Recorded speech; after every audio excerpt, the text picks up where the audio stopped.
First, we start by typing in automatic record, and when we start, a logo will appear. It is actually preloading stuff.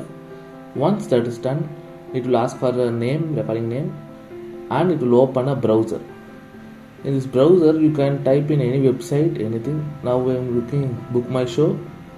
Here, first I will change the cities to register the city endpoint.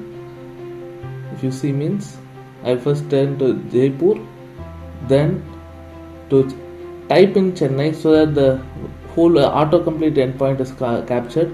Then I will go to movies and take out a random movie. Let's say I take Project Hail Mary, book, and click on 2D. Here there will be many movies and many seats as well, as you can see. And by changing to IMAX 2D, I can upload, get the data from there as well. And once it's all done, that's all. Recording is complete.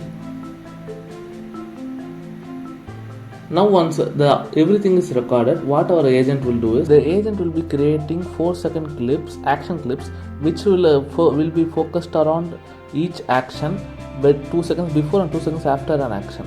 It will be converted into text by the Vision LLM.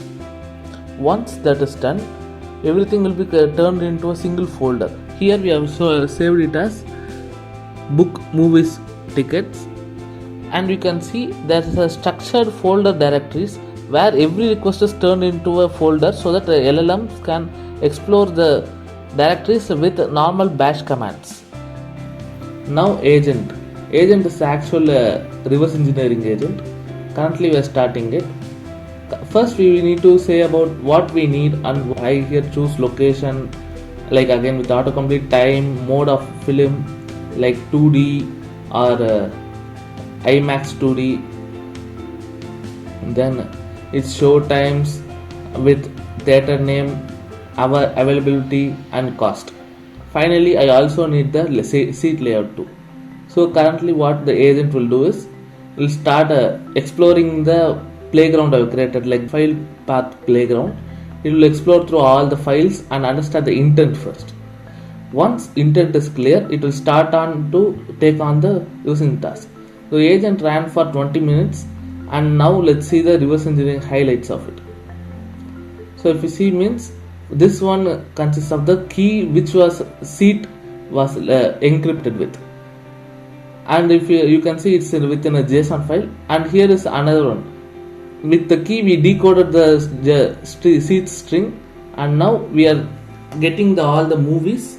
Once all the movies are extracted, we check the show times or extracting show times from the structure.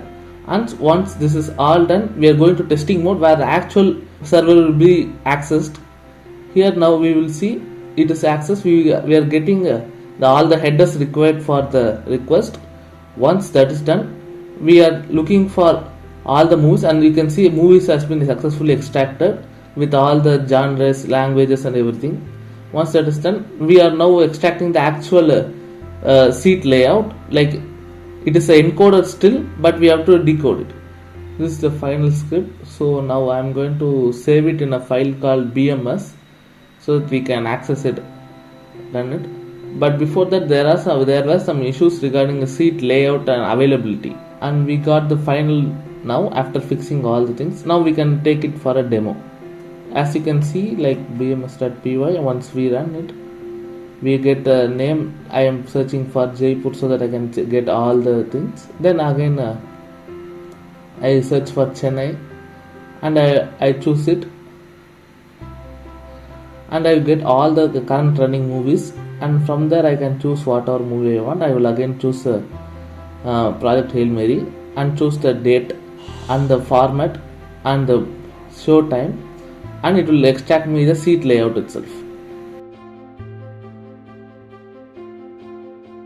Now let's see another example to show that it's not fixed, whatever we chose that won't be only available. It has completely reversed the whole website. So let's see about another movie and look out for its modes and everything. As you can see, it has extracted all the show times and the locations as well as the price and the classes as well. So let's look at a single theater, and yeah, we will go by 30, and you can see it has also extracted the seats taken, empty spaces as well as book spaces. With this demo, I would like to show you that AutomatiQ doesn't record events or certain data points. It records the actual functionality of the website and tries to recreate it from the ground up. You can find the GitHub repo and Discord servers links in the description if you want to try AutomatiQ or learn more.